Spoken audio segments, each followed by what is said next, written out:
when you're trying to juggle a whole bunch of players, we got to accommodate everyone. Today's a very special broadcast because, you know, Dan Andrews, that tyrant, the despot, the dictator, the comrade, the control freak, and they're the nice things I can say about him. It's time that his reign of terror comes to an end. This guy who oversaw $200 billion of debt in his state, this guy who basically under his watch, he holds the gold record, #1 spot, two things. Number one, longest lockdown on the planet. Number two, and I'm going to say this, not my presenters, who's holding this man accountable for the 800 people that lost their lives under his botched up quarantine, jobs for my mate stuff? Oh, that's right. Dan can't remember. He suffered amnesia. All of a sudden, the man that's supposed to be over finances and supposed to be over estate can't remember anything. Now, that was before he supposedly fell down the stairs. A story I personally don't believe. For me, I kind of think, must have been some massive stairs. I mean, how many staircases were there? But I'll leave that alone. But his reign of terror, corruption, is no longer about the left side of politics and the right side of politics. It's about good and evil. It's about corruption and about honesty. And for those of you out there that say, hey, you know, Pat, you're making this personal, it's because I am. This man has wreaked so much havoc, not only in his state, but across the nation. We all felt the pain, the terror of this man.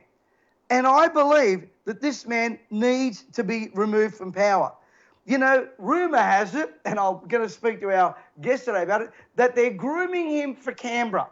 A man who's made some pretty amazing predictions that I know, very spiritual man at that, says they're grooming this guy for Canberra. Well, if they are, God help us all. And you know, for evil to prosper, all good men have to do is stay silent.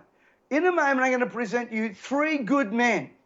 Ian Cook, an amazing businessman who is standing as a real independent, whose business, of course, was affected during the, well, you know the one. And then, of course, Aidan McLindon, guy who's seasoned in politics, and a personal friend of mine, Michael Piastrino. But before I do that, let me run the tape, let me run the video and give you a few highlights of what happened in Victoria, the most livable city in the world, apparently. Now, you're struggling to find cafes open, you're struggling to find businesses flourishing, all because of a man who got power hungry and still wants more power. Let's run the tape, guys. If everyone follows these rules, and they are as simple as they can be, then we will get through this together and we will get to the other side of it quicker. Melbourne is city to have endured the world's longest lockdown. Okay, they're shooting. They're now shooting. It's painful, but it is absolutely appropriate. Yeah, we're just at the intersection of Victoria and Lygon Streets, where an enormous amount of police are now gathering. It's the most important commitment for Victoria Police, enforcing the Chief Health Officer guidelines. Hopefully flatten that curve. Well, Victoria Police will take whatever steps they need to take. Protests don't work, protests are not smart, they're not lawful. Have an ultrasound in an hour. Is anything in relation to the Facebook post? No.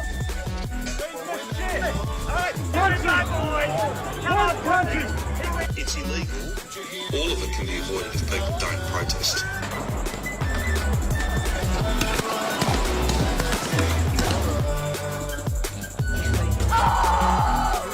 She doesn't want the vaccine, and look what they've done to it. She was a hero last year, and now look at this.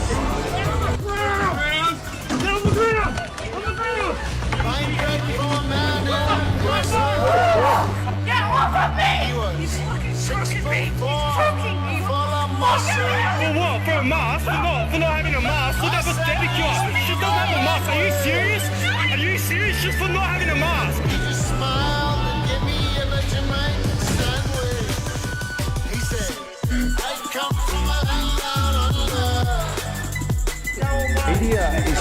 prevented from showing aerial pictures of the Melbourne protests and riots. Media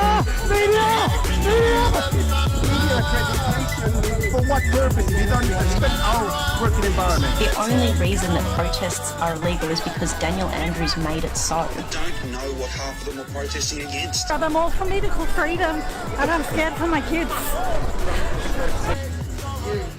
Well, a lot of them. Then, well, good on them. Except it's illegal. Australia never forgets those scenes, and of course I left a few of them out. Let me introduce you to the three outstanding gentlemen that'll be running against Dan Andrew in his very seat. Ian Cook, thanks for being on the program today. Ian, how are you? I'm well, thank you, and thank you for having me. It's great having you. And of course, over there, the handsome Michael Piastrino. Michael, how are you? Good, mate. How are you, buddy? Long time. I'm in Melbourne next week. I've got to come and see you, mate. I need a good plate of pasta. And Aidan McLindon, thanks for being on the program. Thanks for having me, Pat. Looking forward to the chat, mate. Hope we can get something productive out of it and get this man out of there. Aidan, tell me, why are you running? What made you run? You've been in politics for a while. What made you run, and what are you going to bring to the table in Victoria? Sure. I was an education officer in student wellbeing and health management, and I oversaw 80 schools from the Richmond down to Portsea. So there was 8 schools in the Mulgrave district, which I oversaw during those 2 years, or 267 days in lockdown. In the first lockdown, one of the schools I dealt with had 4 divorces, had to look after the health and wellbeing of 4 children just in the first lockdown. We had 7 of these. It got to the point in October when the mandates came in for teachers. My turning point for me was a teacher who was pregnant, who rang me late one night to say, look, I don't want to put these constituents in my body because I don't know what's going on. I'm in my 3rd trimester. My husband's just lost his job. He's in construction. The real estate came to my house, put it up for sale. So what I did is I sent out an email to all the principals, an urgent email saying there's a health and wellbeing plan here. Here's some resources. I sent it out to principals. Within 3 hours, the Melbourne Archdiocese of Catholic Schools shut my computer down. The next day, I got a 4-page letter saying that I willfully misrepresented the organisation. And it was at that point that I realised I've got to step back into the game. I had 20 plus years in politics. I realised that I couldn't stand back on the sideline. Look, it caused confusion and division in my own family. I saw what was happening in the communities, in the schools. I had one poor girl in grade 3 who was not wearing a mask. She was ordered to, she had high levels of asthma. She was ordered to sit behind at the back of the class near the door. And she lost all her friends in the playground because they all thought she had germs. Now, these are just very small microcosms of what was going on at mass level. And I thought, you know what? I'm going to roll my sleeves up and I'm going to do what I've got to do. I'm going to help those parents and kids that I helped in Mulgrave in a different capacity, and here I am. And folks, just that you all know, these 3 are standing against Dan Andrews in the seat of Mulgrave, so this man can be, well, I'd like to say decapitated if I can use that word. I'm not sure if I'm allowed to use that. But it's very important that this man, you know, we've got to cut the head off of this Goliath. Ian Cook, you've got an interesting story. Businessman, and all of a sudden, bang, lost your business and now running as an independent. Can you share with us your story, Ian, and a little bit about what you represent and why you're running? I love the fact, your statement, this is about fighting corruption. Can you elaborate on that for us? Yeah, no problem. So if you go back about 8 or 10 weeks, after we found that the Supreme Court, a registrar, took 4.5 months to make a decision that was going to put our court date off again. Now, that court date would have brought our matter up before the courts, before this election. And I've had senior barristers just tell me the only reason this happened was political. I said to my wife, no more complaining, none of that. I have to stand and do something. So I did. I said, I am going to take the fight up to this guy, because at the end of the day, the corruption that destroyed our business cannot be allowed to destroy any other family business ever. This man is absolutely evil.